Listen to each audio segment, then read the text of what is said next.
Hello everyone, আসসালামু আলাইকুম। আশা করি সবাই অনেক ভালো আছেন। নতুন একটি ভিডিওতে আপনাদের সবাইকে স্বাগতম জানাচ্ছি। বেশ কিছুদিন আগে আমি গিয়েছিলাম সরাইলে, যেটি ব্রাহ্মণবাড়িয়ার একটি উপজেলা।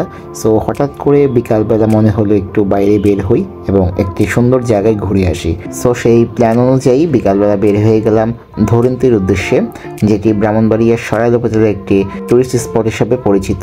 সো আজকের ভিডিওতে সেই স্থানে ভ্রমণ করার কিছু কাহিনী তুলে ধরবো। আশা করি আজকের ভিডিওটি অনেক ভালো লাগবে।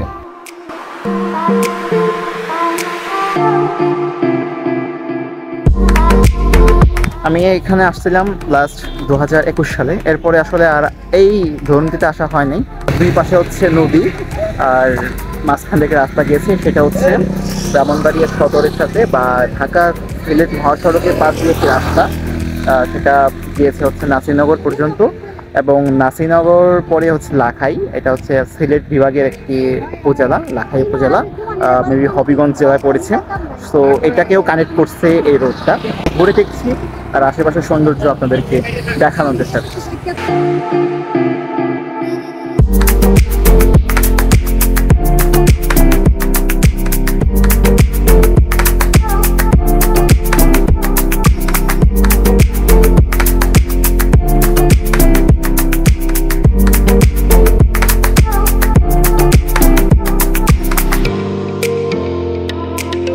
ছোটবেলায় যখন এখানে আসতাম তখন আর ভালো লাগতো বেশি, তার কারণ হচ্ছে এখানে আশেপাশে অনেকগুলো আপনি দেখবেন ইটের ভাটা কিন্তু আগে ছিল না, যার কারণে ছোটবেলায় আসলে অনেক ভালো লাগতো।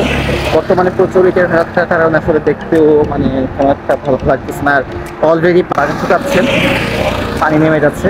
সো এটা একটা হাওরের মতো এরিয়া, তো সে কারণে বর্ষাকালে যখন পানি বাড়ে তখন পানি বাড়ে, আবার যখন বর্ষাকাল চলে যায়, এখন যেহেতু অক্টোবর মাস, তো পানি কমে যাচ্ছে।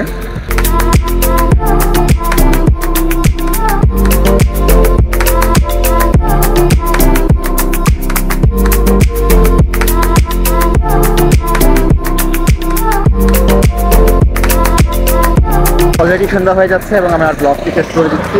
দেখা হবে পরবর্তী কোনো ভিডিওতে ভিন্ন কোনো টপিক নিয়ে। ততদিন পর্যন্ত আমার পেজ এবং ইউটিউব চ্যানেলের সাথে থাকবে। ধন্যবাদ সবাইকে। আসসালামু আলাইকুম।